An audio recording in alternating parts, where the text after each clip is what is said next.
Good morning, Bare Bones Broadcasting, Spalding. The last little wrap, or maybe I'm itching my foot. Doggone fungus.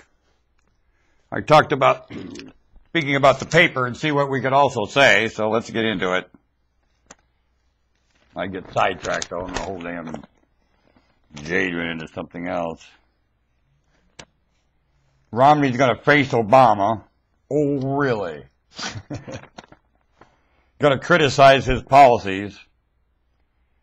Well, you know, here's what you ought to do.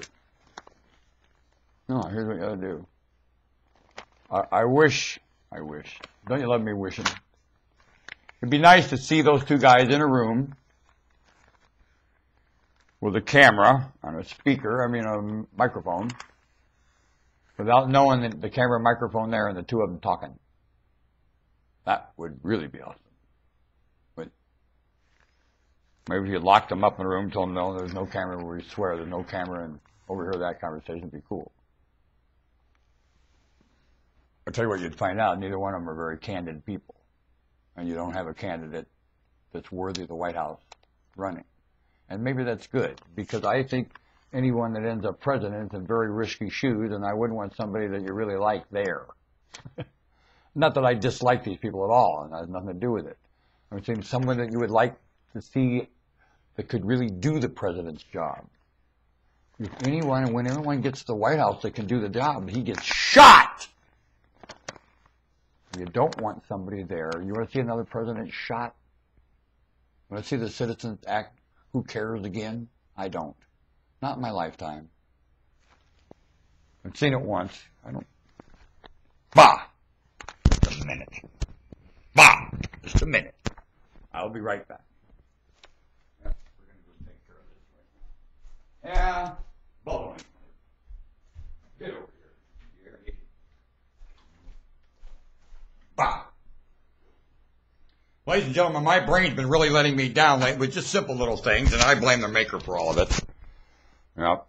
Well, I'm not picturing ahead of everything. You're right. I'm moving pretty quick, and I don't have time to include everything. That's what my brain said. I won't argue that. And I'm going to keep moving this fast, too. There's a lot to do here. Now, you keep up. I ain't going to get into that. Anyway, let's go back to the White House. I just needed a sip of grease. Had to grease the wheels. The White House is a dangerous place. You can't be president there. You can't president. Not everybody be. You can't function as president in the White House. You're a military leader of the planet. Now, just a minute. Do they want a military leader in the planet as president in the White House? Does anybody? Does Congress?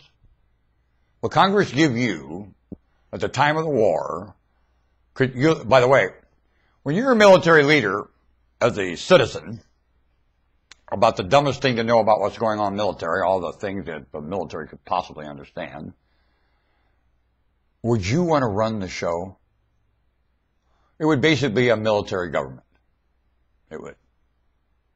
Why wouldn't it? You're a military leader and you don't know what's going on, and you're going to take advice from the military to let the military run itself and say what you're told to with what's going on here right now. Wouldn't you? Anybody with a brain would, wouldn't you? Well, Kennedy, for example, had been in the military. Not that he knew everything, and he didn't, I'm sure, position himself to know everything.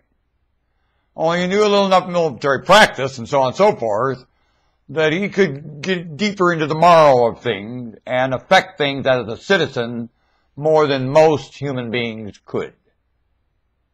Man, that sure shook up the wigwam.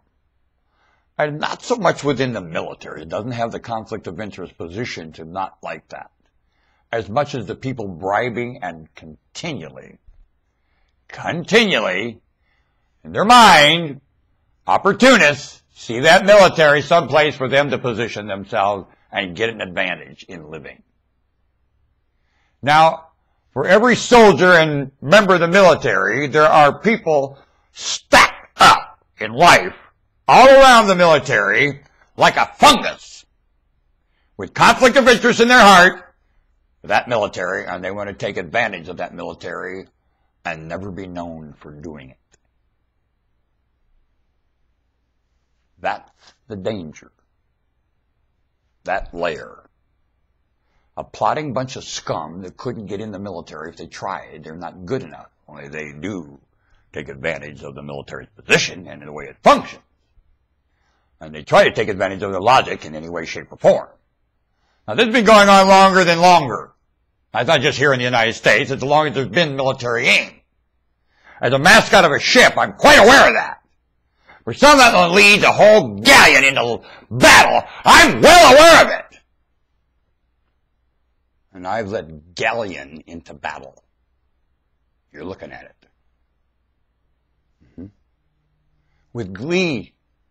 You know how we won with glee?